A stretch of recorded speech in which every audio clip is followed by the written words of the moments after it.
तुम्ही खूप मोठा कार्यक्रम करू शकता आणि तुमच्या सोबत खूप मोठा कार्यक्रम होऊ शकतो। मंडळी जय महाराष्ट्र। मंडळी बघा, आता हा महत्वाचा आहे, व्हिडिओ स्किप करू नका, लक्ष देऊन ऐकून घ्या, कारण की तुम्ही खूप मोठा कार्यक्रम करू शकता आणि तुमच्या सोबत खूप मोठा कार्यक्रम होऊ शकतं। धडाधड धडाधड जर तुम्ही रॉंग साईडने येत आहे तुमच्यावरती फाईन पडू शकतं। तुम्ही फुटपाथवरती थांबला असाल तर तुमच्यावरती फाईन पडू शकतं। तुम्ही फॅन्सी नंबर टाकला असेल तर तुमच्यावरती फाईन पडू शकतो। हे फक्त रिक्षावाल्यांसाठीच नाही तर ही पूर्ण ऑल ओव्हर महाराष्ट्रामध्ये, ऑल ओव्हर पुणेकरांसाठी आहे।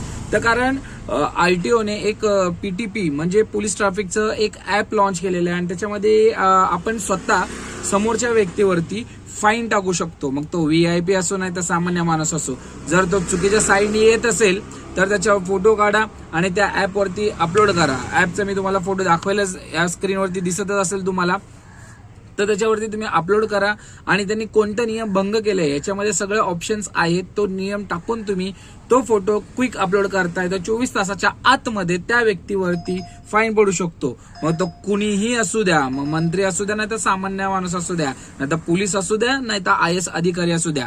जर आता त्याच्यावरती तुम्ही कोणाकोणाला फाईन टाकू शकता, ज्यांच्या काचा काळ्या आहे, ज्यांच्या फॅन्सी नंबर आहे, ज्यांचे व्हायलन्स वाले म्हणजे बुलेट विलेटचे नाही का ते आवाज करणारे सायलेन्सर असतील त्या गोष्टी, म्हणजे आरटीओचे कोणतेही तुम्ही नियम भंग केलात, ट्रिपल सीट वाले, लहान मुलं गाडी चालवतात ते, रॅश ड्रायव्हिंग करतात ते, एकदम हार्ड ड्रायव्हिंग करतात ते, या सगळ्या गोष्टींवरती तुम्ही आता आळा घालू शकता। फक्त ट्रॅफिक पोलीसच नाही तर आज आपण हल्ली बरेच, तर तुम्हाला सांगतो मित्रांनो, तुम्ही स्वतः जर योग्य असाल तर समोरचा फोटो काढून तुम्ही अपलोड केला तर 24 तासाच्या आतमध्ये ट्रॅफिक त्यांना फाईन घालू शकतं पीटीपी ऍपनी।